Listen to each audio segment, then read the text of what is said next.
I was already through the side door of my aunt's house when someone said, "You know you're doing it again, right?" I stopped with one hand on the screen door, and the other reaching for my jacket on the hook. The backyard sounds, someone's kid shrieking, my uncle laughing too loud at his own joke, the smell of propane and cedar smoke, still drifted in around me. I turned around slowly. Petra was leaning against the kitchen counter with a glass of lemonade, watching me the way someone watches a traffic light they've already timed out. "Doing what?" I asked. "Leaving before anyone notices you were really there." I pulled my jacket off the hook anyway. "It's almost 9. I've got to drive back to Sudbury. You live 40 minutes away. Highway's rough after dark." She tilted her head just slightly, not arguing with me, just waiting for me to hear myself. Petra was my cousin Quinn's girlfriend.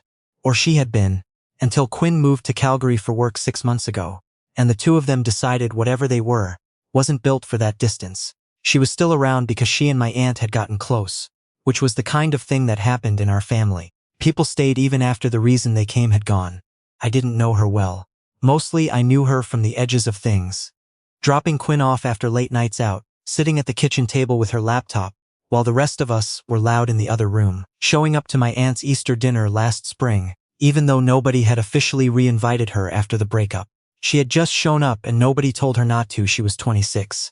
She worked remotely doing something with environmental policy analysis. She had grown up in Thunder Bay and moved south for Quinn and then just stayed, because apparently Sudbury suited her, in ways she didn't explain fully and Quinn never asked about. She set her lemonade down on the counter. "It was getting good in there," she said. "It was getting loud." "That's not the same thing." I looked past her into the living room. My aunt's birthday dinner had gone through 3 phases, same as always. The first phase was the arrival scramble. Everyone showing up within 10 minutes of each other. Someone always forgetting the card. The cousins stacking jackets on the bed in the spare room. The second phase was the food, which tonight was ribs and potato salad, and the baked beans my uncle made from scratch every summer. I had been fine through all of that. Easy. I had sat beside my cousin Reese and talked for almost an hour about nothing important, which was its own kind of comfortable. Then the cake came out. Then my aunt opened the card my grandmother had sent from Timmins, handwritten 3 pages, and read parts of it out loud. Her voice got thick around the edges. My uncle put his hand on her back. Someone started talking about my grandmother's hands. How they used to smell like lavender. How she used to fold napkins into little birds for the grandchildren at Christmas. The room went soft the way rooms do when people stop trying to be entertaining and just start being together. That was when I had checked my phone, said something about the drive, and headed for the door.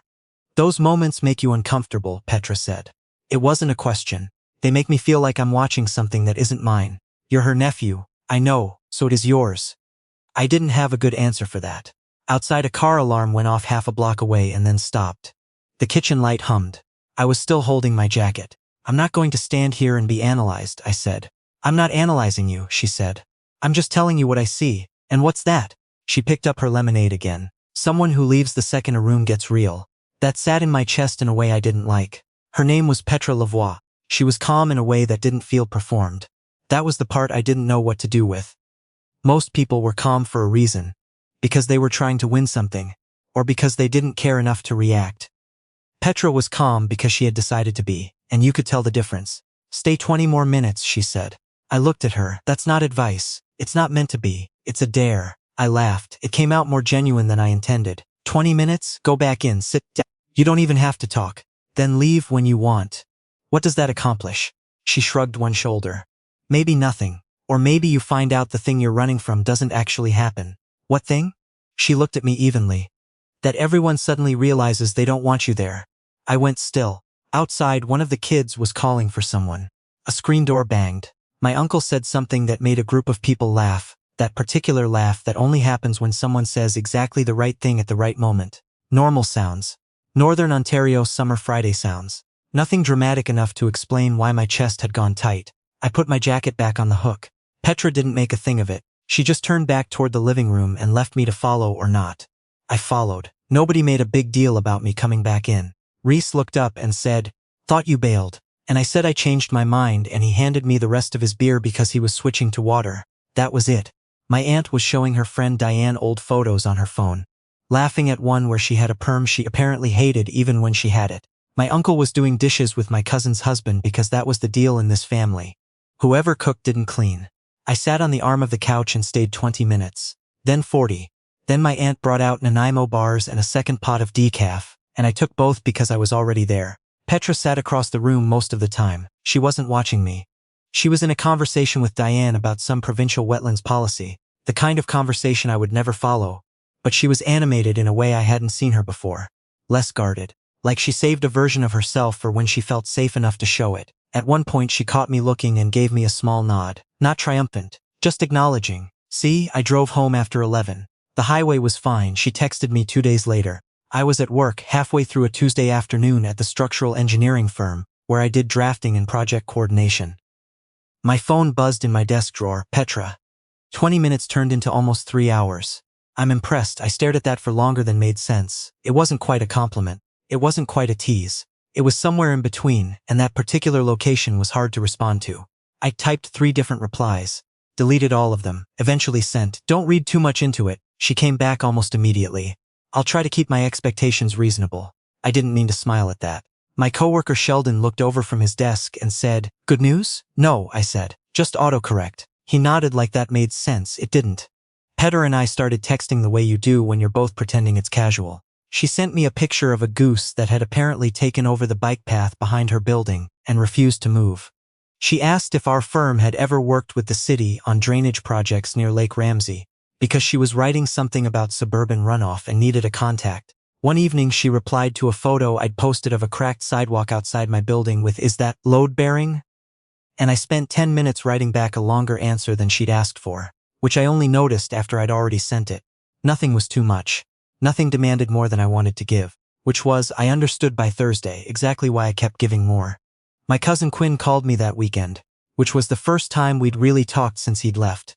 He's that kind of friend, bad at staying in touch, but you pick up exactly where you left off, no awkwardness. He asked about work, about whether I'd fixed the leak in my bathroom ceiling, about my dad's knee surgery. Then he said, "You've been talking to Petra, she texted me," I said. "I know, she mentioned it." I didn't say anything. "She's good people," Quinn said, not in a warning way, just like he was establishing a fact. "I know," I said. He paused. "She doesn't mess around emotionally. Like, she's not someone who does the hot and cold thing. If she's texting you, she means it. We're just talking." "Sure," Quinn said. He moved on to something else. But I thought about it after we hung up. 2 weekends later, my aunt hosted a Canada Day barbecue. It was the kind of thing she did every year. Half the street showed up. She made 3 kinds of coleslaw. My uncle spent $75 on fireworks from the stand on the highway, even though my aunt told him not to every single year. Petra came because she was still Petra from the family even after Quinn. And nobody had any interest in recategorizing her. She was at the food table when I came out to the backyard, transferring potato chips from a bag into a bowl with complete focus, like it's the most important task happening outdoors in Sudbury at that moment. She looked up. "You're here early." "I'm 7 minutes late. That's early for you." I grabbed a handful of chips before she could put the bowl down. She didn't stop me. For the next 2 hours she found ways to pull me into things without making it look deliberate. When my uncle needed someone to carry the extra chairs from the garage, she pointed at me before I could drift toward the back fence. When the kids started a water balloon fight and collateral damage was becoming a concern, she handed me a garbage bag and said, "You're the tallest. You're on balloon collection." When the food came out and I found myself standing alone near the recycling bins because that's what I do, find a peripheral spot and call it fine. She appeared beside me with a paper plate of food I hadn't made yet, and just held it out. "I was going to get food," I said. "You were going to watch other people get food, until it felt too late to start," she said. I took the plate. What she did wasn't hovering. That's the thing. Hovering would have made me leave. It was more like she had some internal sensor for the exact moment I started becoming wallpaper, and offered me some small task or reason before I could disappear completely. She did it without drawing attention to it. Nobody else at that barbecue knew it was happening. By evening, the fireworks were going off down at Bell Park, the professional ones the city put on. And you could see them from the backyard if you stood near the fence. People started settling into lawn chairs and blankets and the slower conversations that happen when the sugar from the desserts kicks in and the kids are finally quiet. The sky got that particular northern summer dark that takes forever to arrive. My body noticed the shift before I did, the way it always did. Something in me started counting exits. I checked my phone. 2 notifications, both useless. I looked toward the side gate. Then Petra the side gate. Then Petra was beside me. "Corner store," she said. "What, we're out of ice, and my aunt needs dish soap. Come with me." I looked at the coolers. "There's still some left. There won't be in an hour." I looked at the gate, then back at her. You were already leaving, she said, not accusing, just accurate. I was thinking about it. I know. Come on. It's a 10-minute drive. We took her car, a white Subaru Outback with 60,000 kilometers on it, and a reusable bag from a Sudbury farmer's market stuffed in the back seat. She drove with the windows halfway down, the air smelling like cut grass and lighter fluid, and that particular warmth that Northern Ontario holds onto in early July, like it's making up for lost time. For a few minutes neither of us talked. The radio was low. We went through the lights on LaSalle and past the plaza where I used to get my hair cut as a kid. You do it on purpose, I said. Do what? Give me something to do right when I'm about to leave. She glanced at the road ahead. Yeah. I waited. That's it? That's it? No explanation? I figured you'd work it out. I looked out the window. We passed a Tim Hortons, a kid's soccer field where a late game was still going in the long summer light. A sign for a provincial park I'd meant to visit for 3 years and never had. Why do you still come to family things? I asked. After Quinn. She was quiet for a moment. Your aunt called me the week after he left, not to talk about Quinn. She just asked if I wanted help getting set up with a local GP. I'd been meaning to register with one for months. That's very her. It is. She slowed for a yellow light. She didn't make me feel like I had to explain my presence. She just included me, so you stayed, so I stayed. She tapped the wheel once. I think I'd been spending so much energy maintaining the version of my life that looked right. The relationship, the city, the whole package, that when it fell apart I didn't know what I actually wanted anymore. Coming here and just being somewhere that didn't require me to have it figured out helped. I looked at her. That doesn't sound like you. What sounds like me? Like you always know what you're doing. She made a short sound that wasn't quite a laugh. That's just confidence. I learned it late. It still doesn't mean I know what I'm doing. We pulled into the strip mall on Regent. She got dish soap while I grabbed 2 bags of ice from the freezer by the entrance. At the cash, the guy behind the counter, older, maybe 60, wearing a Northern Health lanyard, looked between us and said, "Big party, my aunts," Petra said. "Canada Day carryover, we're still going," I said. He laughed and handed back change. "Good for you. Don't waste the summer." Back in the car, she didn't start the engine right away. She sat looking through the windshield at the parking lot. The yellow glow of the store behind the glass, people drifting in and out with grocery bags. "I kept telling myself I would be happy once Quinn and I figured it out," she said. "Once we had a plan. Once I knew where we stood. I stayed in something that wasn't working because admitting it wasn't working meant admitting I'd been wrong." I looked at her profile. The way the parking lot light caught the edge of her jaw. "I used to think that was the responsible thing," she said. "Staying until you were sure. And now? Now I think sometimes staying is just fear with better vocabulary." I didn't answer. We drove back without music, and neither of us needed to fill it. For the rest of the barbecue, something had shifted in a way I didn't have words for. Not between us. Between me and the evening. I stayed through the fireworks. I stayed while my uncle told the same story about his first truck for what was genuinely the 4th time this summer. I stayed while the lawn chairs turned inward and the conversations got slower and more real. I still felt the old pull twice. That quiet voice suggesting the door, suggesting my car, suggesting that I'd fulfilled whatever obligation had brought me here. But then Petra would be somewhere across the yard, talking to someone, not watching me, and the pull would ease. When I finally left, it was past 11. Most of the cars were gone. Petra was helping my aunt stack the folding tables by the side of the house. I picked up 2 without being asked. She glanced over. "You lasted, don't make it a thing, not making it anything." She lifted the other end of a table. Just noting. We carried them to the garage. In the narrow space between the shelving units and my uncle's old workbench, we stood closer than the task required for a second. She smelled like sunscreen and smoke from the citronella candles. There was a grass stain on the knee of her jeans from where she'd knelt down to help one of the kids with a shoelace earlier. I wanted to say something with weight to it. Something that landed correctly. Instead I said, "Thanks for the corner store trip." She looked at me with those even eyes. "I needed ice. You didn't need me for that." She paused just briefly. "No," she said, "but you needed the reason." I drove home and sat in my car in the parking spot behind my building longer than I needed to. The engine ticked, cooling. My phone had 4 notifications I didn't look at. I kept thinking about her in the Subaru outside the strip mall, talking about staying in something, because she didn't want to admit she'd been wrong. I left too early for almost the same reason.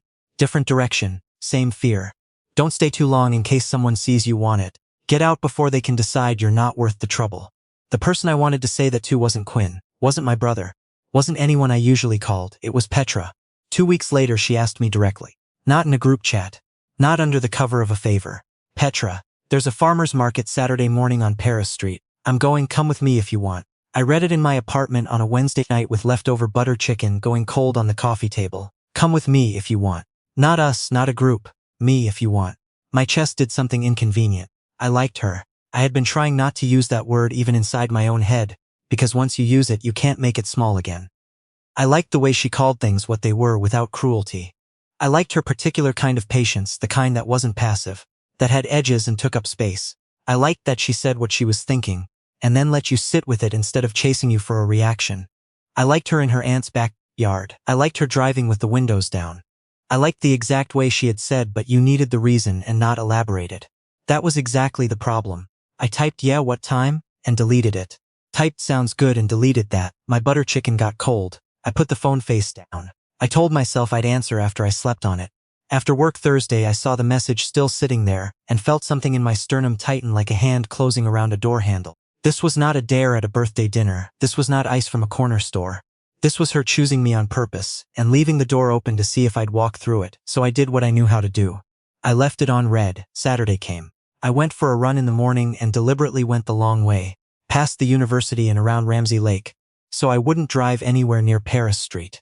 At noon Quinn texted the family group chat a meme about hockey that had nothing to do with anything. I replied with a thumbs up. I did not open Petra's message. Around 2 in the afternoon my phone buzzed. Petra, no worries, I figured that was an answer. I put the phone face down on the kitchen table and left it there.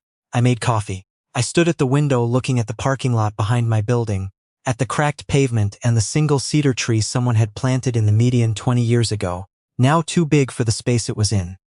I stayed in that apartment all afternoon and none of it felt like control. It felt like watching something I wanted walk away because I'd been too scared to show up. I avoided her for 4 days. In a city the size of Sudbury that takes actual planning. I skipped my aunt's Sunday dinner, which I'd missed maybe 3 times in the last 2 years. I changed when I went to the grocery store so I wasn't going near her side of town. I was aware the whole time that I was being exactly the person she had seen in my aunt's kitchen doorway that first night. Someone who left before anyone could tell them to. On Wednesday evening Quinn called. I almost let it ring out. Then I picked up. What's going on with you, he said. Nothing. Why? You skipped Auntie Carol's dinner. I had stuff. He was quiet for a second. Petra told me she invited you somewhere and you didn't answer. She told you that? She didn't make it dramatic. She just mentioned it. He paused. She doesn't do that, tell people things, unless it's sitting with her. I closed my eyes. She's not upset, Quinn said. She's just quiet, and that's worse. He was right. I knew it was worse. Petra angry would have given me something to manage. Petra quiet meant she had drawn a conclusion and was just living with it. I did this, I said. I know. He didn't say fix it exactly. He said, you know what you have to do. Her apartment was on the 3rd floor of an older building on Lorne Street. The kind with the wide hallways and the tall windows, and the radiators that made noise from October to April. I had helped her carry a desk up those stairs a month ago. Just me and her and a dolly that kept tilting sideways on the landings. I sat outside in my car for maybe 45 seconds. Then I made myself get out. The buzzer system in her building was old, one of the ones where you just pressed the number and it rang directly. I pressed 312 and waited, heard the click of the intercom. Yeah, she said. It's me, I said. Can I up? A pause. Then the door buzzed open. Her apartment door was open a crack when I got to the 3rd floor. I knocked anyway. She pulled it open. She was in dark jeans and a green cable knit sweater, hair loose, face completely neutral in a way that took more effort than a reaction would have. Hey, I said. Hey, I put my hands in my jacket pockets and then took them out again. I'm sorry, I said, for not answering and for Saturday. She leaned against the doorframe, didn't move aside to let me in. Not yet, I wanted to come, I said. Genuinely. The second I saw your text I wanted to say yes. But you didn't know. And then you didn't answer after either, no. She was looking at me with those steady eyes and I could see something underneath them now. Not rage, not performance. Just the particular kind of hurt that comes from being straightforward with someone and having them go quiet. I'm not upset that you didn't feel like going, she said. I'm hurt because you made me feel stupid for asking. That sentence went into me like a key turning. I had spent so much time thinking about my own discomfort, the tightness in my chest, the urge to make myself smaller and safer, that I hadn't built a full picture of her side of it. Her typing that text, her waiting, her going to the market alone and checking her phone and deciding not to check it again. Her composing that last message, I figured that was an answer and having to mean it. I know, I said. I hate that I did that. She looked past me down the hallway. Then why did you? There it was. I could have said I got busy. I could have said I wasn't sure about the timing. I could have kept it abstract and polite and let both of us off the hook. Because it meant too much, I said. She looked back at me. Every time we were in a group it was easier, I said. I could tell myself I was just there. At the barbecue, I could tell myself I was just helping. In the car, I could tell myself it was just a favor. But when you asked me to go somewhere with just you, I couldn't tell myself any of those things anymore. She waited. I couldn't pretend I was just around, I said. And that scared me more than I knew what to do with. Her expression shifted. Not all the way soft, but different. She was still at the door. So you left, she said. Before you'd even gone anywhere. I nodded. Same thing in the end. The hallway behind her was warm lamplight spilling from inside. I could see the desk we'd carried up those stairs, now pushed against the wall with her monitor on it, papers stacked beside her keyboard. A mug that said Parks Canada on it sat on the windowsill. Her whole life was right there, close enough to step into. I've always told myself that leaving first meant I was in control, I said. That I was protecting myself. But I think mostly I was just making sure no one could decide they didn't want me there, because I was already gone before they got the chance. Something in her eyes changed. You hurt me, she said. I know. You don't get to make that into a sad story about yourself and have it be even. I'm not trying to. Good. She was quiet for a second. I don't want to keep standing in a doorway being the person who calls you back. I know that too. She searched my face for a moment. I don't want to leave, I said. That's the simplest way I know how to say it. Not the party, not the barbecue you. Petra was quiet long enough that I felt every second of it. Then she stepped back from the door. Come in, she said. Not because everything's resolved. Because you came and you told the truth. I let out a breath slowly and walked inside. We sat at her kitchen table with tea, because of course we did, and it was not a comfortable conversation for the first part of it. She told me that patience didn't mean she was always going to come find me. I had to listen to that without explaining it away or softening it with a joke. She told me that she had been straightforward from the start, because she didn't know any other way to be, and that straightforward didn't mean she was immune to being dismissed. I had to hear that too. I apologized more than once. The second time landed better than the first. By the time the tea was cold, we had moved to the couch, and the conversation had found its own level. Not resolved, but honest in a way that felt more solid than false comfort would have. She had her legs tucked under her and I had one elbow on the armrest. The same window above us, the same cedar outside that she said had been dying slowly since she moved in, but nobody had gotten around to dealing with. I stayed until almost 11. When I finally left and said goodnight at her door, she looked at me with something that wasn't quite a smile but was close to one. Same time next time, she said. Don't threaten me. That got an almost smile. Drive safe. 3 weeks later I was back at my aunt's house on a Friday evening, which had quietly become the standing plan. Pizza, the card game Reese was obsessed with that month. Someone always ending up on the floor because there weren't enough chairs. The usual. Petra was there, sitting cross-legged on the rug, sorting through the card deck before Reese could cheat by rigging it, which he absolutely would if unsupervised. She looked up when I came in the same way she always did now, like she was just confirming I'd actually arrived before she went back to what she was doing. I sat down beside her. Reese looked at me with raised eyebrows and I ignored him completely. The night went the way those nights went. Loud and then louder. My aunt's neighbor Brenda came by for an hour with wine and a story about a parking dispute that went 3 full minutes longer than necessary. My uncle fell asleep in his chair and denied it with complete conviction when someone nudged him. Then later, the way it always happened, the room settled. Cards put down, music lower. Someone brought out the rest of the Nanaimo bars. My aunt started talking about her mother who had passed 2 winters ago, how she'd always said the best summers of her life were the ones she hadn't planned. The room went that particular kind of quiet, real quiet, the kind I used to leave before I had to be inside it. I felt it arrive. My hands wanted my phone. My eyes moved toward the door. Petra's knee pressed lightly against mine. She didn't look at me. She was looking at my aunt, listening. Just one small, steady point of contact. I stayed. I listened to my aunt talk about her mother. I listened to Reese tell a story about the summer he was 12 and convinced his entire cabin at overnight camp that the lake had a river monster, which it didn't, and the chaos that followed. I ate the last Nanaimo bar. Around midnight, people actually started leaving. This time I was with them. Not first, not in a panic, just with everyone else in the natural end of a night that had been worth having. Petra and I walked out together. At the top of the porch steps she stopped to say goodnight to my aunt, and I stood a little down from them in the dark, looking at the street, the parked cars, the maple tree 3 houses down that was already thinking about turning. The summer was going to end. It always did. She came down the steps and stopped beside me. You stayed, she said. I looked at her. She wasn't making it triumphant. She wasn't saying see or I told you. She was just saying what had happened the way she always said things. I said I would, I told her. She smiled, small and real and exactly Petra. Then she pulled her keys from her jacket pocket and started toward her car. "Good night," she called back. "Drive safe," I said. I waited until she was in before I got into mine. Sat there for a moment in the quiet, the window still warm from the day, the summer night humming around the edges. I thought about what she'd said in the Subaru outside that strip mall. Staying in something because you don't want to be wrong.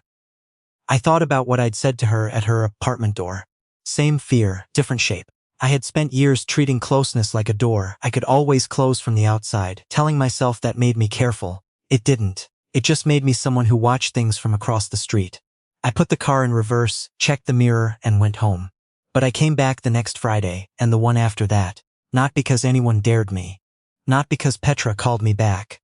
Because she was there, and staying felt like choosing something instead of surviving it. And I was starting to understand those were not the same thing at all.